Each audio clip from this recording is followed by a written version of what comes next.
Allez, on y va pour ce projet. On va se faire une petite navigation comme ceci avec un élément after qui va hop, venir se mettre sur l'icône adéquate lorsqu'on va survoler comme ça notre élément. Hop, hop, hop. Donc comme d'habitude, vous avez le plan de travail. Hop, le plan de travail qui est déjà prêt. Donc hop, je vais me faire un petit ménage ici moi. Hop, hop, nickel. Clic droit Open with Live Server. Je vous ai mis le script de YonIcon. Donc je rappelle à chaque fois. Pour YonIcon, vous allez dans Usage, vous récupérez les scripts ici. On vient ici, hop, on vient ici, et on va pouvoir commencer à coder notre HTML. Donc ici, je vais me faire un UL, à l'intérieur un LI, avec un A. Le A va pointer sur rien, donc hop, un petit dièse, et puis on va aller chercher ici l'icône, alors hop, hop, dans YonIcon, on va aller chercher du coup une icône Home. Donc on va taper ici Home. Nickel, donc je vais récupérer cette icône, clic droit pour le copier, enfin clic droit, clic gauche, pardon. Je me le copie ici dans le A, donc j'ai bien ici ma petite icône. Ok, parfait. Maintenant, je vais récupérer tout ça, CTRL-C, je vais me faire une div container. Hop, et hop, je colle ici mon UL. Mon UL à qui d'ailleurs je vais donner une petite classe, menu, hop, nickel. Ensuite, je prends mon LI ici, Alt Maj flèche du bas, on va se le dupliquer du coup pour en avoir 5. Ici, pour le deuxième, on va taper chat bubbles outline. Pour le deuxième, on va taper mail outline. Pour le troisième, on va taper person outline. Et pour le quatrième, enfin pour le dernier plutôt, on va taper hertz. Alors, hertz, circle, outline. Et j'ai bien ici mes 5 icônes différentes. Ok, parfait, c'est nickel.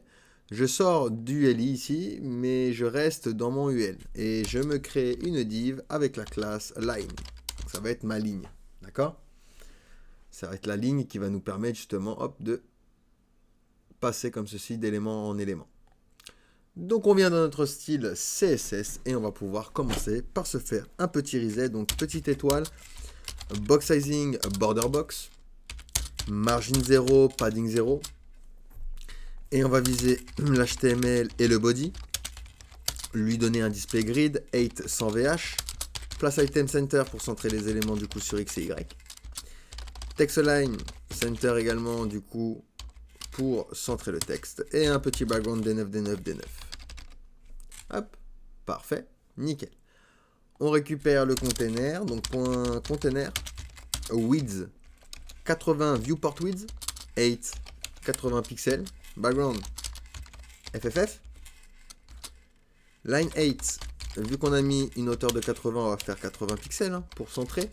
Box shadow, un petit box shadow pour habiller, 0 sur X, 5 pixels sur Y, 5 pixels de dose, et RGBA, 0, 0, 0 et 0,2 d'opacité. Parfait, nickel. On a bien ici notre container, donc on va s'occuper de la liste. Donc point menu, display flex et position relative.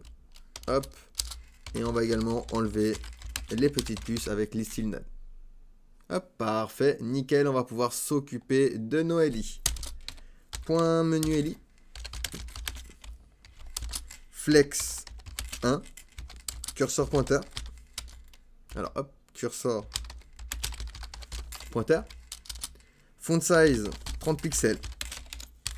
Et user select, donc on va empêcher l'utilisateur de sélectionner du coup l'élément avec user select none. Donc flex 1 pour qu'ils se partagent l'espace disponible. Et vous voyez, hop, ils se sont bien alignés, ils se sont partagés l'espace disponible.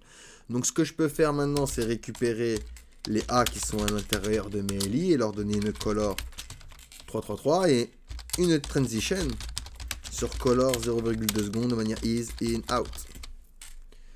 Et maintenant, je vais faire un point menu LI A 2.over et on va lui donner une color crimson. Et du coup, je fais un point menu LI 2.first child A color crimson. Comme ça, le premier il sera déjà en rouge vu qu'on va mettre la ligne en place. Ok, nickel. Donc ce qu'on va faire maintenant, c'est s'occuper de notre ligne. Donc on va faire point menu line, point line, pardon, pas point menu line. line. 8, 5 pixels. Width, 20%. Background, crimson. Et on le positionne. Position absolue. Left, 0%. Top, 0%. Et une transition sur left, 0,3 secondes de manière ease, in, out. Alors, voilà, j'ai mis n'importe quoi. J'ai pas fait attention. Position absolute, pardon. Left, 0%. Top, 0%. Et du coup, j'avais dit une transition sur left, 0,2 secondes de manière ease, in, out. Ok, donc il est bien ici. Et à chaque fois que je vais passer ici, il va bouger au niveau du left. Donc ce que je vais faire ici, c'est un point menu li 2.nth child a2. Hop. Donc on sélectionne le deuxième enfant. On va faire un 2 points ouverts quand on le survole. Alors, petite vague line. Et on va faire un left 20%. Donc tu te déplaces à 20% du left lorsque je vais survoler le deuxième enfant. D'accord? Alors, point line. Et du coup, hop, vous voyez, nickel. Donc il va falloir faire la même chose pour les autres. Alt mash flèche du bas. Donc on en a 5. Donc on va faire ici 3, ici 4 et ici 5. Donc on en a un en trop, on peut l'effacer. Ici on va faire 40% pour le troisième. Donc le deuxième 20%, troisième 40%. Le quatrième du coup 60. Donc 20, 40, 60. Et du coup vous l'aurez deviné, pour lui ce sera 80. Donc 20, 40, 60, 80%. Et voilà comment on peut réaliser une petite animation comme ça avec une petite ligne qui suit votre icône lorsque vous le survolez. Donc voilà, allez on passe du coup à la suite.